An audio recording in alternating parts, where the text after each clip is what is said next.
ভাৰতীয় জনতা পাৰ্টি যোগদান কৰাৰ পিছত মোৰ এইটো প্ৰথমটো ভিডিঅ' মই বনাবলৈ লৈছো আৰু আপোনালোকলৈ প্ৰেৰণ কৰিবলৈ বিচাৰিছো। মই ৰাইজলৈ কিছু কথা আপোনালোকলৈ আগবঢ়াবলৈ বিচাৰিছো যে আজি ভাৰতীয় জনতা পাৰ্টি যোগদান কি উদ্দেশ্যলৈ কৰিছো আৰু কি ধৰণে আমি আগবাঢ়ি যাম এই কথাখিনি অলপ স্পষ্ট কৰি দিয়াৰ উদ্দেশ্য লৈ এই ভিডিঅ'টো আপোনালোকলৈ প্ৰেৰণ কৰিছো। প্ৰথম কথাটো হৈছে যে সংঘ পৰিয়ালৰ যিটো অনুশাসন, সংঘ পৰিয়ালৰ যিটো নিষ্ঠা, যিটো ডিভোশন লৈ তেওঁলোকে দেশ সমাজ বা বিজেপি দলটোৰ কাৰণে যিটো নিষ্ঠাৰে তেওঁলোকে কাম কৰে আৰু যিটো অনুশাসন তেওঁলোকৰ মাজত দেখিবলৈ পোৱা যায়, সেই বস্তুটোৱে মোক আজি বহু বছৰ আগৰ পৰাই আকৰ্ষিত কৰি আহিছে আৰু এতিয়াও মই এনেকুৱাকৈ অনুভৱ কৰোঁ যে তেওঁলোকৰ এই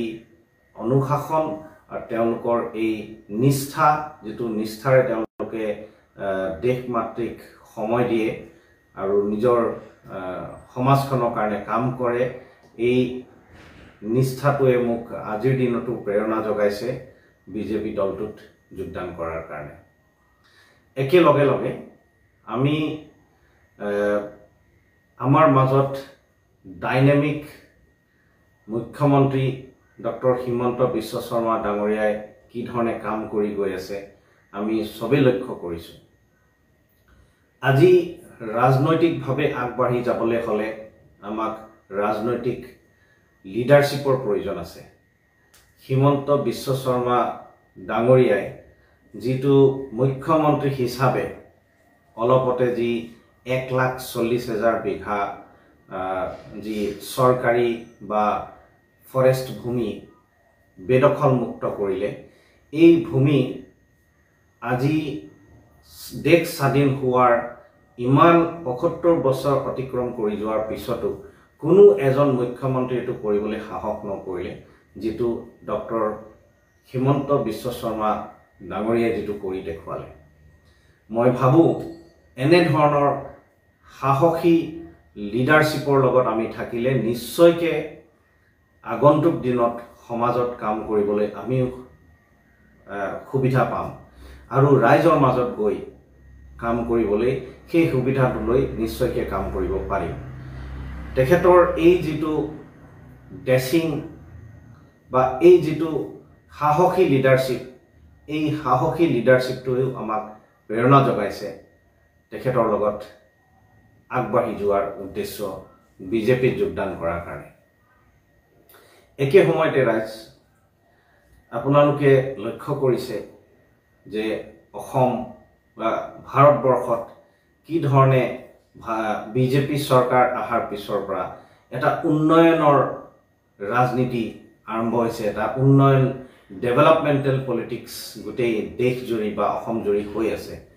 ৰাস্তা পদূলিৰ পৰা লৈ আমি বিভিন্ন ধৰণৰ যি ইনফ্ৰাষ্ট্ৰাকচাৰৰ প্ৰয়োজন আছে, এই ইনফ্ৰাষ্ট্ৰাকচাৰৰ যি ধৰণে ডেভেলপমেণ্ট হৈছে, এয়া সঁচাকৈ এটা শলাগ ল'ব লগা বিষয় হয়। কিন্তু বিভিন্ন জাতি জনগোষ্ঠী আছে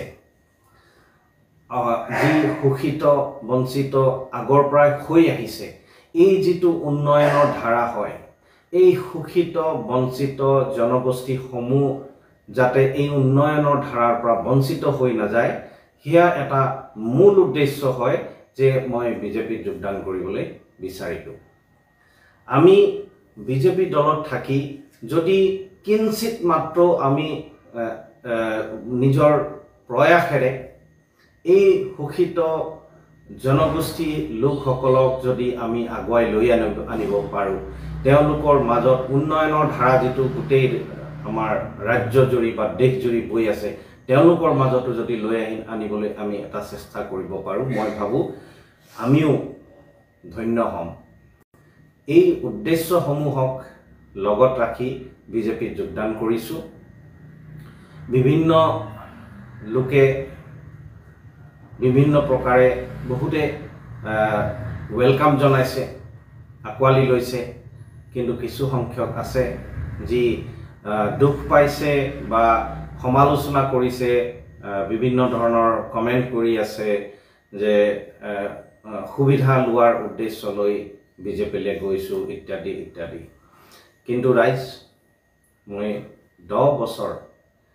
বিৰোধীৰ ৰাজনীতিৰ লগতে জড়িত হৈ থাকিলো। কংগ্ৰেছ হওক, আম আদমি পাৰ্টি হওক, এই বিৰোধী ৰাজনীতিৰ লগত জড়িত হৈ থাকি মই তেওঁলোকে যিটো ৰাজনীতি আমি আশা কৰোঁ, যিটো লিডাৰশ্বিপ, এবল আৰু ষ্ট্ৰং লিডাৰশ্বিপ, এটা মজবুত লিডাৰশ্বিপৰ যিটো আমি আশা কৰোঁ, এই লিডাৰশ্বিপটোত আমি এই দুটা দলত কেতিয়াও নাপালোঁ। বিজেপি দলৰ সভাপতি দিলীপ শইকীয়া ডাঙৰীয়াৰ যি সহজ সৰল ব্যক্তিত্ব মই এইকেইদিনত লক্ষ্য কৰিলোঁ, সঁচাকৈ মোক আকৰ্ষিত কৰিছে। তেখেতৰ দৰে এজন ব্যক্তি যি সংঘ পৰিয়ালৰ এটা বেকগ্ৰাউণ্ডৰ পৰা অহা, দেশ মাতৃক সেৱা কৰা উদ্দেশ্য লৈ নিষ্ঠাৰে যিধৰণে তেওঁ কাম কৰি গৈ আছে, দলটোক আগুৱাই লৈ গৈ আছে, তেখেতৰ কৰ্মই নিশ্চিতভাৱে মোক আকৰ্ষিত কৰিছে আৰু আশা কৰিছোঁ তেখেতৰ নেতৃত্বত দলটো আগন্তুক দিনত এটা ভাল পৰ্যায়লৈকে যাব। আমাৰ দৰে ব্যক্তিকো স্থান দি কাম কৰিবৰ কাৰণে, দলৰ স্বাৰ্থত আগবাঢ়ি যাবৰ কাৰণে আমি সবেই দলটোক যাতে সহযোগিতা আগবঢ়াব পাৰোঁ, মোৰ এটা দৃঢ় বিশ্বাস মোৰ মনত আহিছে। সংগঠন বনোৱাৰ যিটো তৎপৰতা থাকিব লাগে,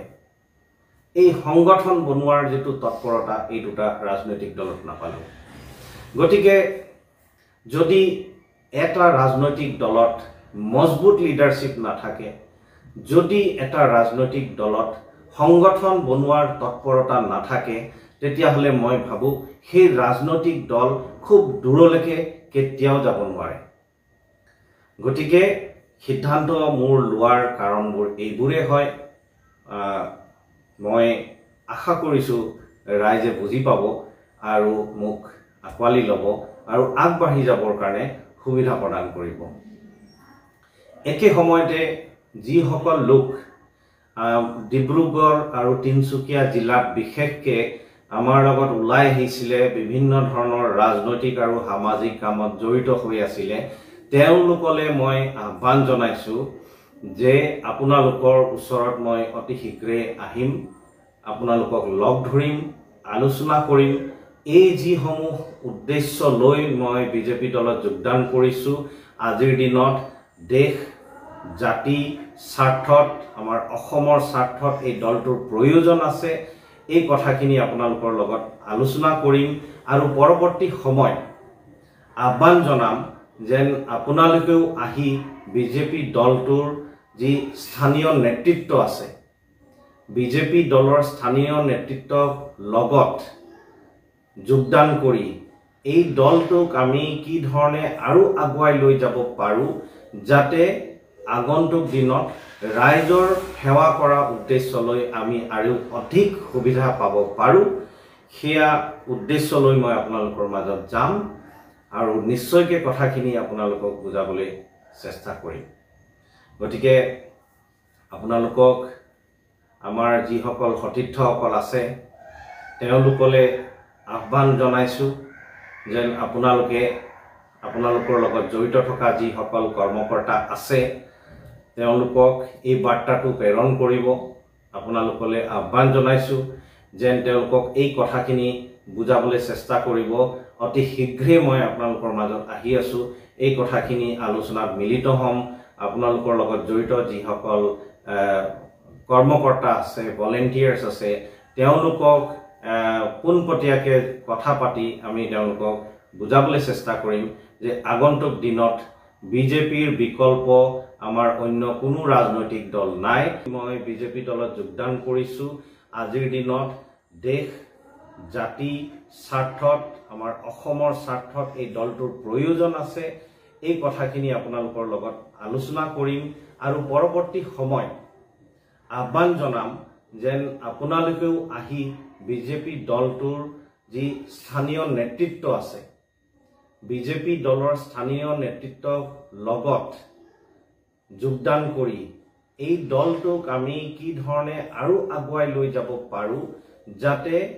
আগন্তুক দিনত ৰাইজৰ সেৱা কৰা উদ্দেশ্যলৈ আমি আৰু অধিক সুবিধা পাব পাৰো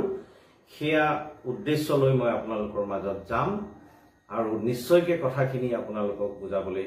চেষ্টা কৰিম গতিকে আপোনালোকক আমাৰ যিসকল সতীৰ্থসকল আছে তেওঁলোকলে আহ্বান জনাইছো যেন আপোনালোকৰ লগত জড়িত থকা যিসকল কৰ্মকৰ্তা আছে তেওঁলোকক এই বাৰ্তাটো প্ৰেৰণ কৰিব আপোনালোকলে আহ্বান জনাইছো যেন তেওঁলোকক এই কথাখিনি বুজাবলৈ চেষ্টা কৰিব অতি শীঘ্ৰে মই আপোনালোকৰ মাজত আহি আছো এই কথাখিনি আলোচনাত মিলিত হ'ম আপোনালোকৰ লগত জড়িত যিসকল কৰ্মকৰ্তা আছে ভলেন্টিয়াৰ্স আছে তেওঁলোকক পোনপটীয়াকে কথা পাতি আমি তেওঁলোকক বুজাবলৈ চেষ্টা কৰিম যে আগন্তুক দিনত বিজেপিৰ বিকল্প আমাৰ অন্য কোনো ৰাজনৈতিক দল নাই আৰু আমাক এতিয়া ডক্টৰ হিমন্ত বিশ্ব শৰ্মা ডাঙৰীয়াৰ দৰে মজবুত নেতৃত্বৰ প্ৰয়োজন আছে তেখেতৰ নেতৃত্বত আমি আগবাঢ়ি যাওঁ যাতে আমি সমাজক সেৱা কৰাৰ আমি যি উদ্দেশ্যলৈ আমি কাম কৰি আহিছো সেয়া সফল হয়